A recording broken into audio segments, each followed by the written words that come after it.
Bienvenue une fois de plus dans cette nouvelle vidéo. Je suis Arthur du blog Arthur au Canada. Je suis heureux de partager cette vidéo avec vous parce qu'aujourd'hui il y a une information importante pour mes chers amis qui souhaitent venir étudier au Canada et qui se mettent des barrières dans la tête, ok? Aujourd'hui cette vidéo, elle est un peu comme une vidéo de motivation, ok? C'est un peu comme une vidéo de motivation.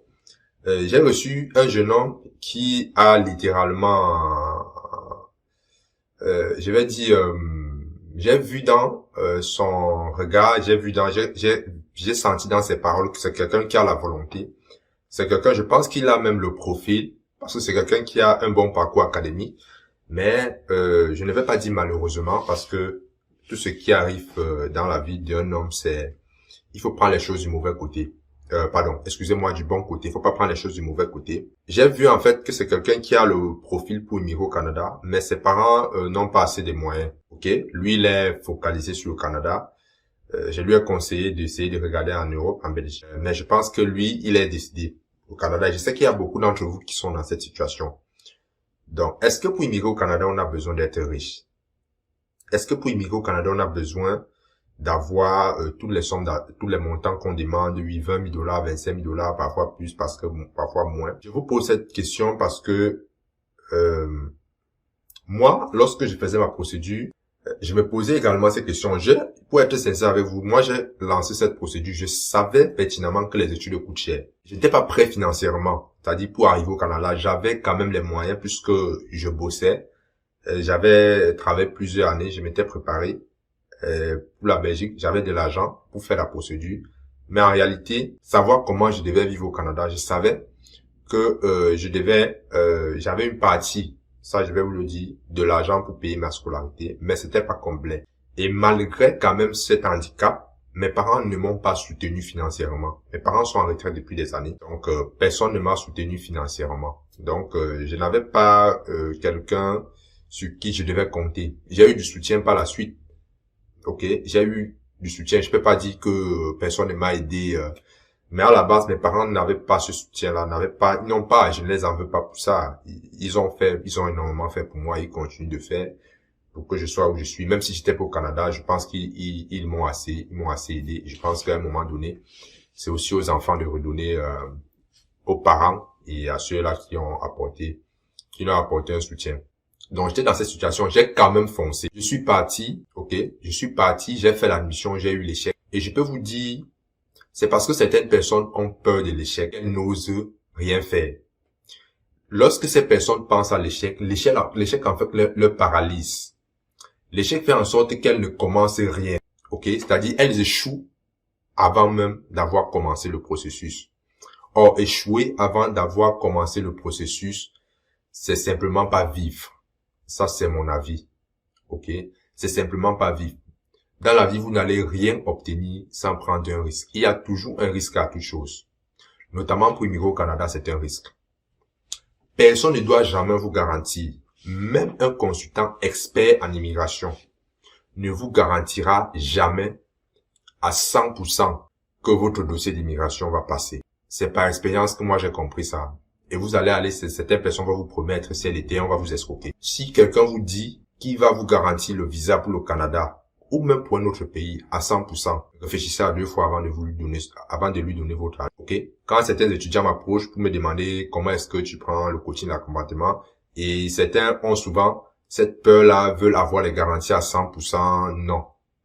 Si vous voulez que je vous accompagne, ok, dans ce processus, ok, je ne peux jamais vous promettre que ça sera à 100%. Il y a toujours un risque d'erreur. Il y a toujours un risque. D'accord? C'est pour ça que j'ai dit, vous pouvez faire votre dossier vous-même. Ou vous pouvez confier à d'autres personnes le faire à votre place. Mais sachez qu'il y a toujours un risque. Ok? Donc, maintenant, la question que je vais aller vous poser pour ces personnes qui sont limitées, pour cette personne qui n'ose pas faire le pas, parce qu'elles se disent que venir étudier au Canada, c'est une affaire de riches, il faut énormément de moyens, oui, il faut de l'argent.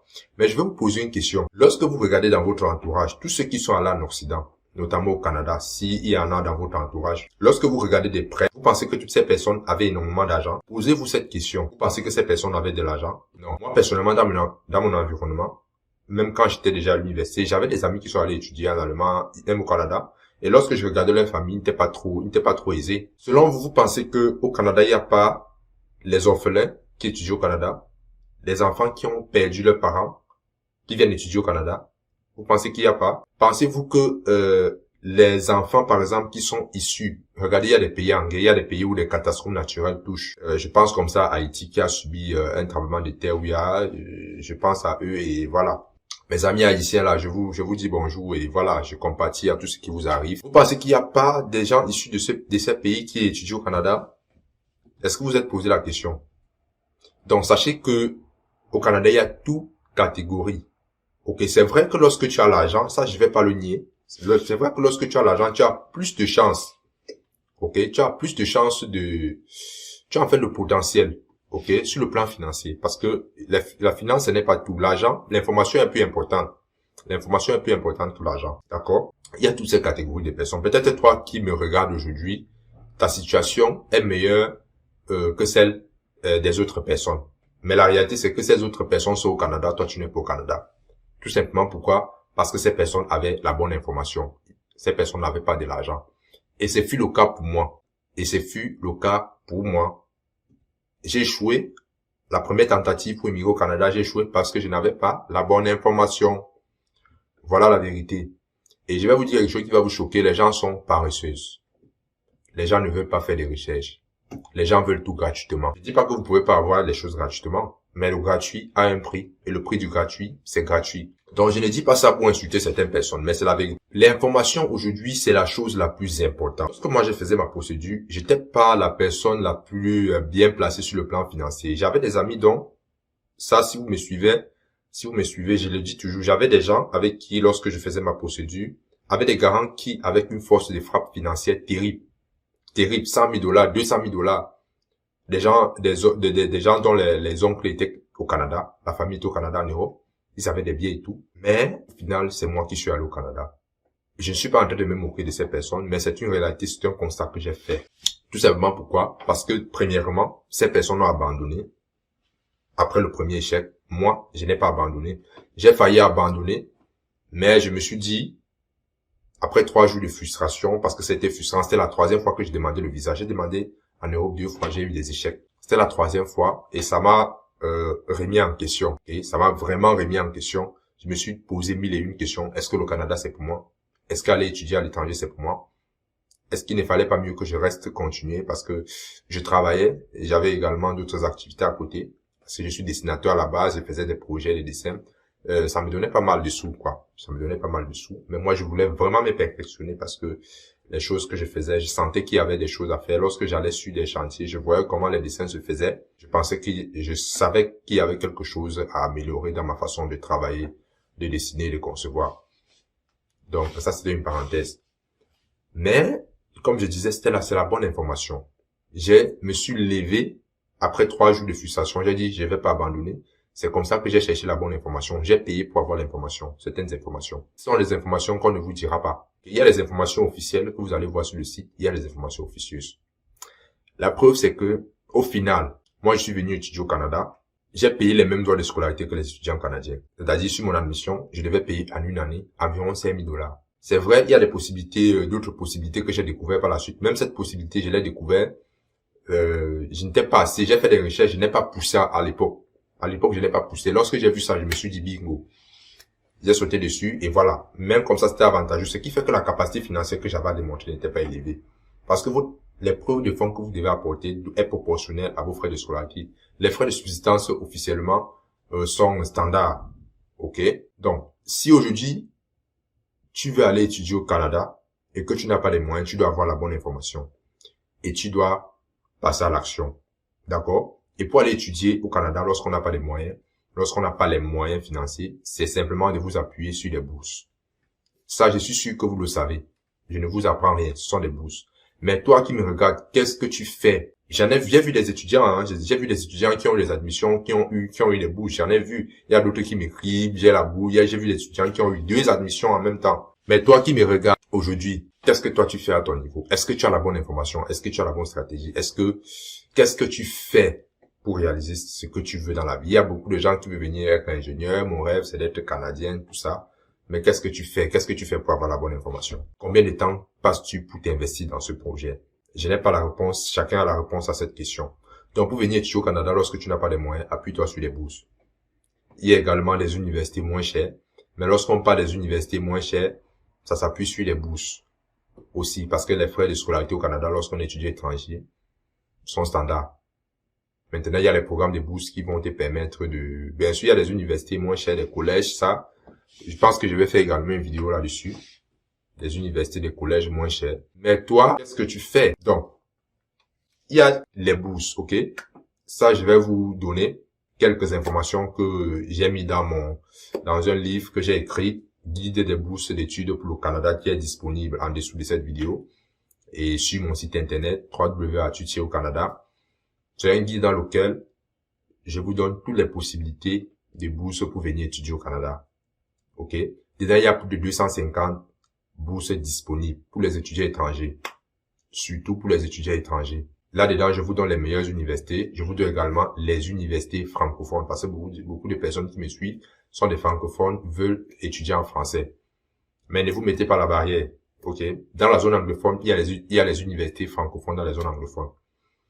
Et j'ai mis tout ça dans le document. C'est-à-dire, vous aurez les conditions, vous aurez les montants, les bourses que vous aurez, les conditions d'accès, comment postuler aux bourses. Vraiment, j'ai fait un résumé pour ceux-là qui ne veulent pas chercher, parce qu'il y a des personnes aussi comme ça qui n'ont pas cette capacité à chercher. J'ai fait ça dans le guide. Vous allez voir une image là quelque part sur l'écran. Si vous cliquez, vous allez voir le lien et voilà. Ça, c'était une parenthèse. Si vous avez besoin, cliquez sur le lien en dessous de la vidéo et voilà. Donc, ce sont des bourses d'études. Il y a des bourses d'études, il y a les catégories, il y a les types de bourses d'études, ok? Il y a des bourses offertes par les gouvernements, d'accord? Généralement, les bourses offertes par les gouvernements sont des bourses, voilà, complètement financées. C'est-à-dire, on paye vos études à 100%, d'accord? Par exemple, au Québec, le Québec a par exemple des conventions avec certains pays même africains, qui fait en sorte qu'il y ait un certain quota d'étudiants qui doivent venir étudier au Canada. Et pour ça, vous allez aller dans l'ambassade de votre pays d'origine pour voir ces possibilités. Il n'y a pas que le Canada, il y a même le gouvernement chinois, mais on confie ça au gouvernement de votre pays. Combien de fois vas-tu au ministère de l'éducation de ton pays pour consulter les babia, voir les bourses? Pour aller consulter. Lorsqu'on n'a pas l'argent, il faut l'information. Et pour voir l'information, il faut la chercher. Combien de fois es-tu allé? Pose-toi la question. Tu peux aller dans l'ambassade, même du Canada dans ton pays. Tu peux aller dans l'ambassade de la France de ton pays. Tu consultes le babia, tu consultes le site internet. Voilà les astuces que je te donne. Ok? Tu consultes. Je sais, il y a beaucoup de gens paresseux. Je le sais. Mais c'est la vie, il y a des gens comme ça. Ça participe à l'équilibre de la nature. Donc ça, c'est des bourses des gouvernements. Ok? Il y a maintenant ce qu'on appelle, comment on appelle ça, les bourses des institutions ou des organismes. Okay. Il y a des organismes dans le monde, par exemple la Banque mondiale, l'OMS, l'UNICEF, le Rotary Club, qui apportent aussi un soutien aux étudiants. Ok. Un organisme, par exemple, comme la Banque mondiale peut dire, ok, je finance les études des meilleurs étudiants dans telle université, par exemple, l'université de Dakar, les meilleurs étudiants en mathématiques, par exemple. Pour ça, il faut aller au siège de l'institution de la Banque mondiale ou consulter leur site internet pour avoir cette information. Ok? Ça, c'est le deuxième type de bourse. Ok? Maintenant, il y a les bourses offertes par les universités au Canada. Et la plupart des universités au Canada ont ces programmes. Est-ce que tu as la bonne information, mon cher ami, toi qui me regardes? Est-ce que tu as la bonne information? Voilà. La plupart des universités au Canada ont des bourses. Ok? Et généralement, ces bourses permettent, d'annuler ou alors de financer partiellement vos études. C'est par exemple ça que moi j'ai utilisé pour payer 5 000 $.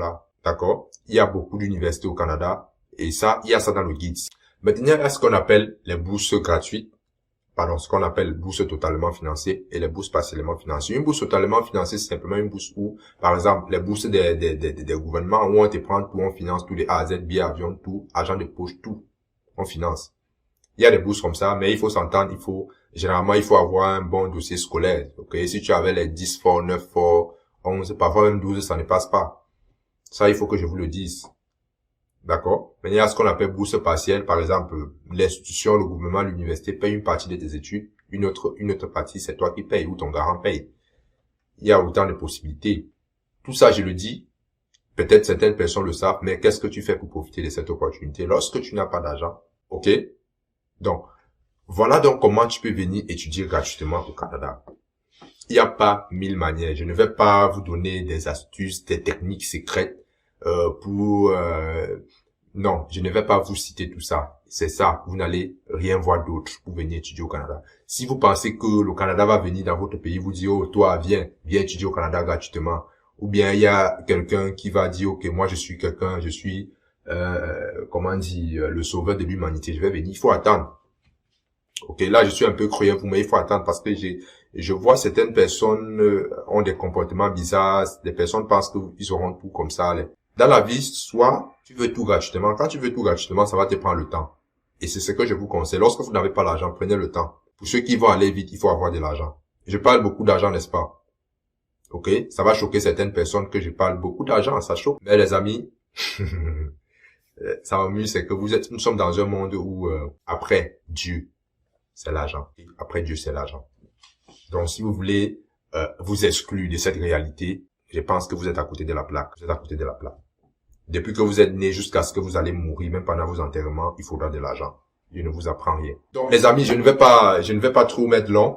Ce que je vous invite, peut-être j'ai été très dur dans cette vidéo. Si ça a choqué certaines personnes, je vous prie de m'excuser sincèrement. Mon but n'était pas de vous choquer, mais de vous motiver, de passer à l'action. Et dans tout ce que vous voulez faire dans la vie, passer à l'action. Ok, parfois passer à l'action avant de réfléchir. Ok. Donc, voilà tout ce que j'avais à vous partager dans cette vidéo. Une fois de plus, si vous avez besoin du guide pour venir étudier au Canada, vous aurez toutes les opportunités sur les bourses d'études offertes au Canada, les universités, les meilleures universités qui reçoivent des étudiants étrangers, les universités francophones. Cliquez le lien en dessous de la vidéo. Vous avez un lien, j'ai mis pour le guide. Vous pouvez aller sur mon site www.atutier au Canada. Vous aurez, n'est-ce pas, le guide.